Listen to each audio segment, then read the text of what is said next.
Pemirsa, saat ini tim kelas parlemen sudah berada di sebuah kapal yang akan menuju Pulau Pahawang. Yang dimana Pulau Pahawang ini sangat terkenal dengan keindahan alam dan juga keindahan laut serta biota laut yang sangat kaya. Nah, ini pasti Anda penasaran kan gimana sih keindahan Pulau Pahawang ini? Nah, sebelum kita mengikuti kegiatan salah seorang anggota dewan yang akan mensosialisasikan tugas pokok dan fungsi DPR RI kepada para pemilih muda, yuk kita eksplor lebih jauh Pulau Pahawang. Jadi jangan kemana-mana, tetaplah bersama kami di Kelas Parlemen.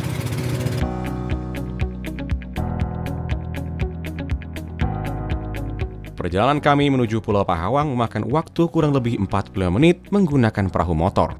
Selama perjalanan, kami disuguhkan dengan pemandangan yang sangat indah, mulai dari banyaknya pulau-pulau kecil di Laut Teluk Pundu, air laut yang jernih, pasir pantai yang bersih seperti pasir yang ada di Pasir Timbul, sebuah daratan yang berada di tengah laut dan hanya dapat ditemukan pada saat air sedang surut.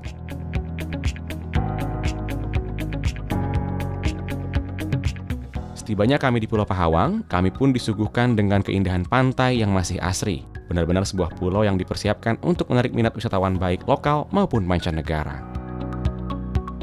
Di sana, kami mencoba beberapa fasilitas yang ditawarkan. Salah satunya ialah snorkeling untuk menikmati indahnya keindahan di bawah laut Pulau Pahawang sambil merasakan sensasi berenang bersama ikan-ikan kecil. Nah, di balik keindahan pulau-pulau yang ada di Provinsi Lampung, ternyata pemerintah Provinsi Lampung tidak hanya mengembangkan sektor pariwisatanya saja, melainkan juga berkomitmen untuk meningkatkan mutu pendidikan. Seperti pada tahun 2017 lalu, Pemprov menaikkan anggaran sektor pendidikan dari 26,73% menjadi 37%. Hal ini bertujuan untuk dapat mencerdaskan dan menyejahterakan rakyat melalui sektor pendidikan. Melihat semangat pemerintah Provinsi Lampung, salah seorang anggota dewan dari daerah pemilihan Lampung turut serta berkontribusi dalam memajukan pendidikan di Provinsi Lampung dengan mengunjungi beberapa sekolah di Provinsi Lampung serta memberikan materi pendidikan, ilmu pengetahuan politik, dan memberikan bantuan secara langsung kepada sekolah yang dikunjungi. Dan tim kelas parlemen pun langsung bergegas menuju SMA Negeri 10 Bandar Lampung, sekolah yang akan dikunjungi oleh salah seorang anggota dewan dari daerah pemilihan Lampung. Sosok anggota dewan yang akan berkunjung ke sekolah tersebut ialah Bapak Aziz Syamsuddin. Beliau merupakan seorang anggota DPR RI dari fraksi Partai Golongan Karya daerah pemilihan Lampung II yang saat ini juga dipercaya untuk menjabat sebagai Ketua Badan Anggaran Dewan Perwakilan Rakyat Republik Indonesia. Dan ini sifatnya untuk pengetahuan itu kita untuk dipublish. Dan ini nggak ada misi partai, nggak ada. Ini pure untuk apa? Untuk pendidikan. Nah, kebetulan TV Parlemen ini dimiliki atau dikelola oleh DPR, lembaga legislatif. Nah, itu saya terima kasih. Nah, ini teman-teman TV Parlemen ini kan minta, Pak, boleh nggak Pak di Lampung untuk mengekspos bagaimana proses pendidikan di Lampung. Ya saya bilang sih semenjak SMA ini dikelola oleh provinsi, tentu secara mekanismenya itu dikelola oleh provinsi. Dalam hal metode pendidikan kurang lebih sama lah, saya pikir tidak berbeda. Nah, tinggal fasilitas sarana prasarana yang perlu ditingkatkan. Nah, nanti di dalam kelas kita mencoba memberi pembelajaran secara struktur demokrasi, lembaga, bahwa itu demokrasi ada DPR, legislatif, ada pemerintah, dalam hal ini presiden, kemudian ada yudikatif, Mahkamah Agung dan Mahkamah Konstitusi. Dan kewenangan dari masing-masing lembaga ini kita sampaikan. Kewenangan dari legislatif membuat undang-undang, melakukan pengawasan, kemudian bersama-sama dengan pemerintah untuk menetapkan undang-undang dan anggaran. Kemudian fungsi eksekutif menjalankan roda pemerintahan dan sebagai kepala negara. Kemudian yudikatif menyelesaikan perselisihan terhadap subjek hukum bila terjadi, baik itu secara badan hukum maupun subjek hukum yang bersifat perorangan.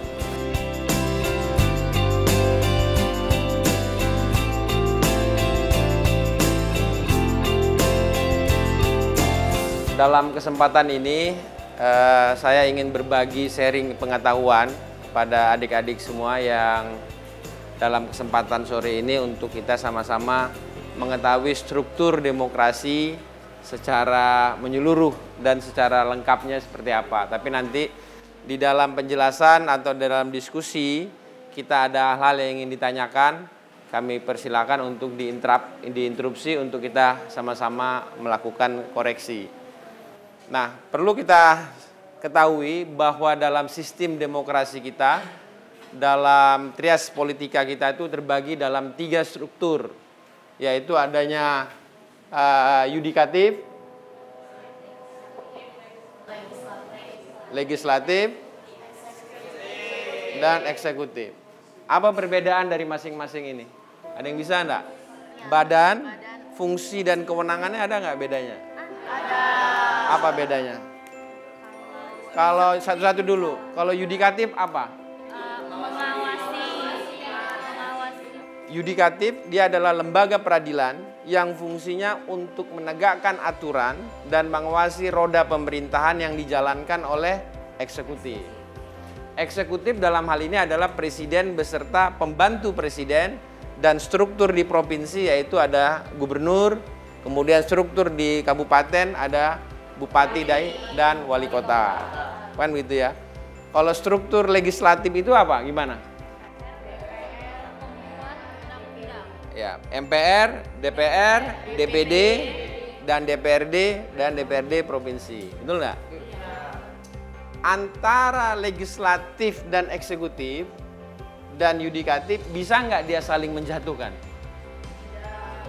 Tidak bisa, karena dia mempunyai kekuatan yang sama. Di antara lembaga ini tidak bisa saling menjatuhkan. Kalau lembaga eksekutif presiden, dia mempunyai 2 fungsi. Presiden fungsinya 2, sebagai apa? Kepala negara dan kepala pemerintahan. Bener kan? Kalau dia sebagai kepala negara, dia bertindak dalam hal apa? Apa beda sebagai kepala negara? Apa beda sebagai kepala pemerintahan? Contoh, ada komisi-komisi yang ada di Indonesia. Misalnya Komisi Pemberantasan Korupsi. Kalau presiden mau memanggil dia, presiden harus dalam kapasitas sebagai kepala negara atau sebagai kepala pemerintahan? Dia harus sebagai kepala negara. Karena apa? Karena Komisi Pemberantasan Korupsi, Komisi Yudisial, Komisi Kejaksaan, dia dalam posisi independen. Kalau presiden memanggil menteri, dia dalam posisi sebagai apa? Kepala pemerintahan. Nah, presiden dipilih dalam 5 tahun sekali, ya, yang dikenal namanya pemilu. Dan setiap warga negara dapat menggunakan hak pilih untuk melakukan pilihan di dalam bilik untuk memilih siapa calon yang akan dia pilih. Ya, itu nanti di April 2019.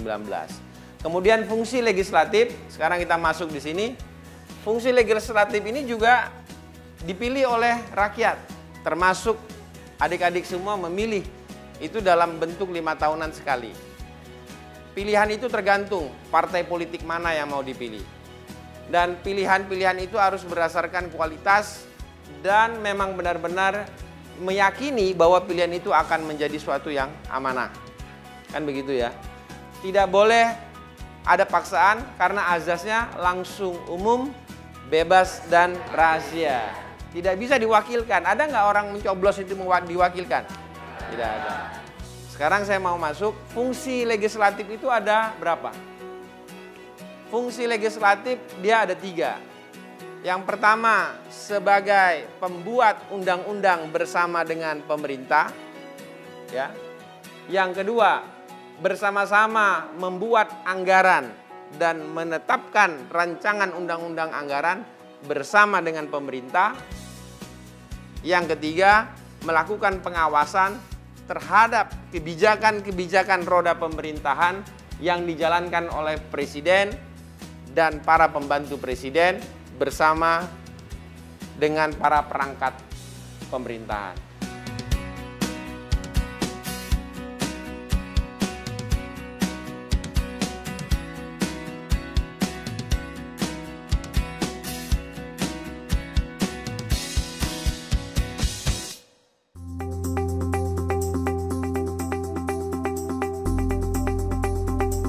Jadi fungsi DPR itu, satu, dia menetapkan undang-undang bersama-sama dengan pemerintah. Berdasarkan apa? Mekanisme dan aturan perundang-undangan dan tata cara pembentukan dan mekanisme pembentukan undang-undang.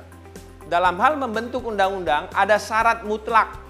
Kalau dalam Islam itu ada fardu ainnya yang harus diikuti oleh pemerintah dan harus diikuti oleh lembaga legislatif. Syarat pertama dalam membuat undang-undang yaitu harus ada yang namanya naskah akademis. Naskah akademis ini adalah tinjauan yuridis secara filosofi, baik filosofi secara ekonomi, filosofi secara hukum, secara budaya, kultur, geografis, untuk menentukan apa yang mendasari baik pemerintah atau legislatif untuk melakukan perubahan terhadap undang-undang yang kita namakan yaitu rancangan undang-undang. Rancangan undang-undang ini dapat diajukan oleh pemerintah dan dapat diajukan oleh lembaga legislatif. Perbedaan ini untuk menentukan jumlah undang-undang dalam setiap tahun, baik bersama-sama pemerintah dan legislatif, dikenal dengan namanya prolegnas. Apa itu prolegnas? Program legislasi nasional.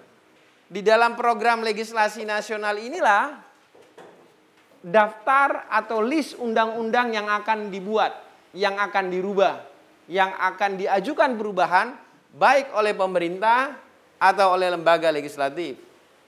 Syarat fardu ain dalam hal melakukan perubahan ini baik dilakukan oleh pemerintah atau dilakukan oleh lembaga DPR adalah harus adanya naskah akademis. Ini syarat mutlak fardu ain. Tanpa ini undang-undang, rancangan undang-undang itu bisa dibatalkan oleh Mahkamah Konstitusi. Di sini ada Mahkamah Konstitusi dan ada Mahkamah Agung.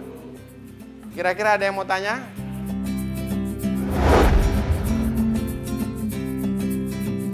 Mendengar tentang adanya peristiwa teroris saat ini dan berbagai media massa menjelaskan tentang perubahan undang-undang mengenai teroris tersebut dalam perlengkapannya. Dan saya ingin bertanya, apakah rancangan perundang-undangan yang telah dirubah ini mempengaruhi kurikulum pendidikan pada masa yang saat ini dan masa depan? Sedangkan pada saat ini, pendidikan di Indonesia menggunakan kurikulum 2013 yang tentang memprioritaskan tentang sikap dan intelektual siswa. Akankah rancangan undangan tersebut, sekali lagi saya bertanya, mempengaruhi kurikulum para pendidikan di Indonesia? Terima kasih, Pak. Secara dalam RPJM, negara ini dalam menentukan kebijakan, ada yang dikenal namanya rencana pembangunan jangka pendek, rencana pembangunan jangka panjang, dan rencana pembangunan jangka menengah. Semua rencana kurikulum, termasuk kurikulum sekolah, itu dilakukan di dalam yang namanya Kementerian Pendidikan, Dirjen Pendidikan Tinggi. Dalam hal apakah rancangan undang-undang terorisme itu akan merubah struktur pendidikan? Tidak. Dia tidak akan berkorelasi secara langsung untuk melakukan perubahan. Seandainya pun itu dilakukan perubahan, dia harus melakukan rapat koordinasi interkementerian. Antar kementerian harus melakukan rapat dan itu dalam bentuk pelaksanaan yang dilakukan oleh pemerintah yang dituangkan yang namanya di dalam peraturan pemerintah. Tapi tidak dalam waktu seketika itu, tidak bisa. Karena proses dalam hal pembuatan undang-undang itu memakan waktu paling cepat antara 3 sampai 6 bulan. Dari proses prolegnas, kemudian masuk naskah akademis kemudian keluar dalam proses panja atau pansus, kemudian panja pansus melakukan timsin, baru ke dalam lembaran berita negara dan selanjutnya baru keluar yang nama lembaran berita negara. Untuk pelaksanaannya harus dituangkan dalam bentuk peraturan pemerintah PP. Jadi jangan khawatir, kepada seluruh siswa kan yang saya tangkap kalau saya boleh ambil underline-nya, apakah nanti perubahan undang-undang tentang terorisme itu akan berubah? Misalnya orang tidak boleh pakai hijab, kan begitu. Salah satunya lah, kan begitu. kemudian larangan pendidikan agama dan lain sebagainya, kan begitu. Itu kita jamin bahwa dalam dalam dasar negara kita Pancasila dan Undang-Undang Dasar itu, bahwa Pancasila ketuhanan yang Maha Esa menjamin kebebasan dari setiap orang yang ada di bumi negara kesatuan Republik Indonesia untuk dapat beribadah dan mempercayai agamanya sesuai keyakinan masing-masing. Jadi itu clear, tidak akan ada perubahan dampak daripada kurikulum khususnya di SMA 10 Bandar Lampung ini.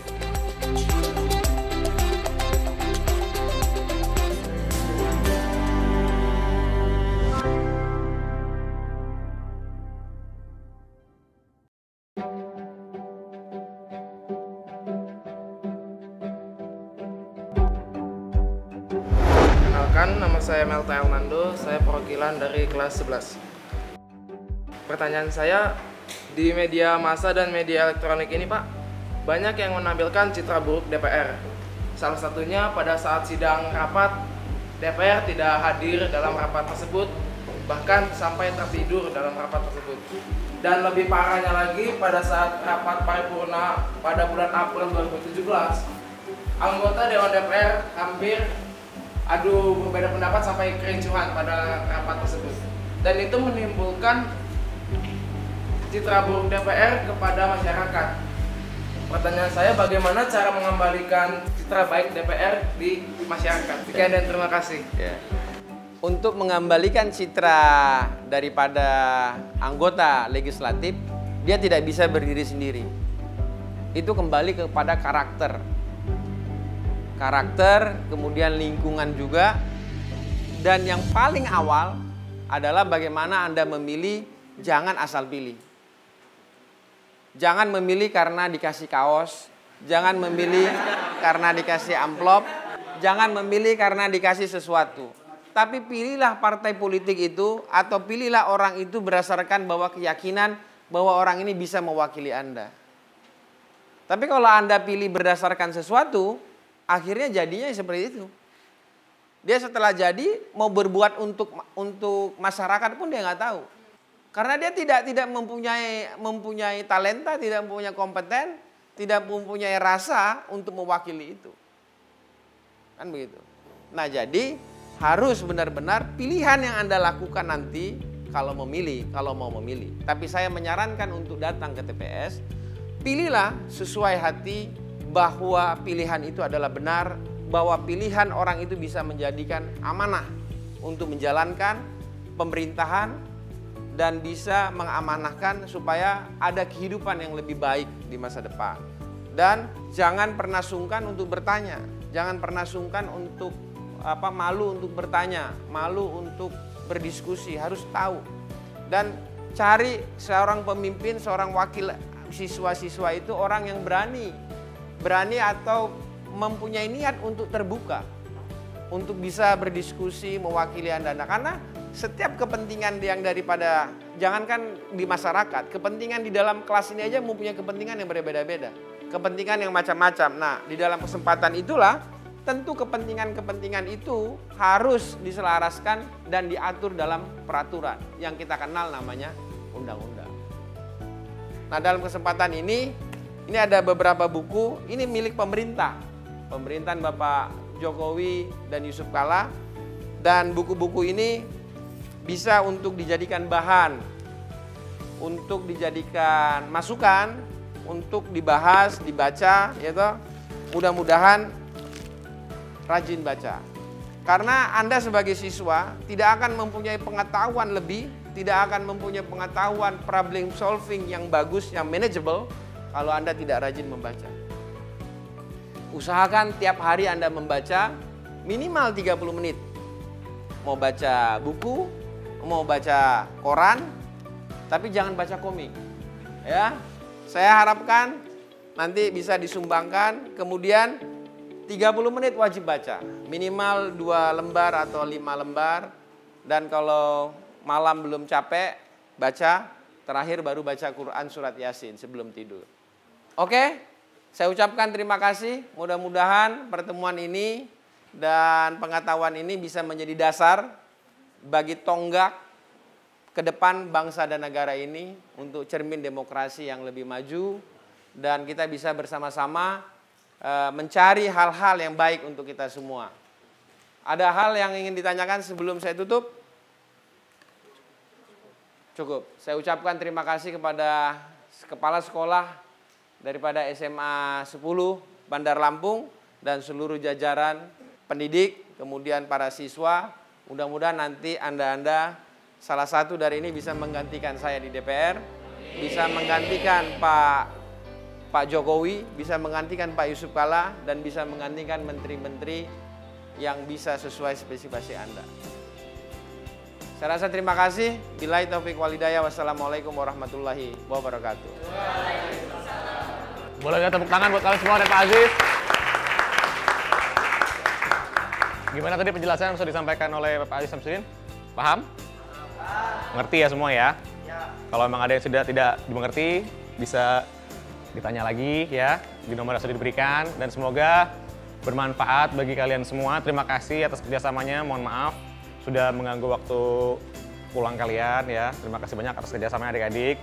Sampai berjumpa lagi di lain kesempatan. Wassalamualaikum warahmatullahi wabarakatuh. Kami ucapkan pada Bapak Dr. Aziz Samsudin yang telah sudi hadir ke SMA Negeri 10 Bandar Lampung. Jadi sangat penting sekali untuk anak-anak terutama SMA dan khususnya SMA Negeri 10 Bandar Lampung telah diberikan pembelajaran tentang politik praktis. Ya, sehingga anak-anak kami nanti tahu bagaimana sih kedudukan nanti mereka saat dia terjun di masyarakat. Jadi mereka bisa mengaplikasikan arti daripada pendidikan politik praktis ataupun demokrasi tersebut. Jadi beliau sepertinya sangat respect sekali dengan dunia pendidikan. Itulah harapan masyarakat yang mana wakil-wakil DPR MPR RI ya, jadi bisa membangun terutama untuk dunia pendidikan Lampung. Itu sangat menginspirasi kita, jadi kita tahu apa tugas DPR, tugas MPR, tugas Badan Legislatif, Yudikatif, dan lain-lain. Ini kesempatan yang sangat langka untuk kami SMA Negeri 10 Bandar Lampung dikunjungi oleh anggota DPR. Dan Bapak tadi itu sangat ramah, sangat interaktif. Jadi tadi kami banyak tanya dan dia sangat welcome sekali. Dan menurut saya bagus banget lah ini program seperti ini. Bapak Aziz Samsudin turut serta dalam memajukan kualitas pendidikan Lampung dengan memberikan bantuan langsung berupa buku bacaan untuk para siswa untuk meningkatkan wawasan dan ilmu pengetahuan yang dimiliki. Lampung maju! Lampung maju! Ya, pemirsa, tadi sudah kita saksikan kegiatan Bapak Aziz Samsudin selaku Ketua Badan Anggaran DPR RI yang mensosialisasikan tugas pokok dan fungsi DPR RI kepada para pemilih muda di SMA Negeri 10 Bandar Lampung. Dan berakhirlah sudah rangkaian acara kelas parlemen edisi kali ini. Atas nama kerabat kerja yang bertugas, saya Didi Ramadan dan juga teman-teman dari SMA Negeri 10 mengucapkan terima kasih atas perhatian Anda dan sampai jumpa pada episode berikutnya. Kami, keluarga besar SMA Negeri 10 Bandar Lampung mengucapkan terima kasih telah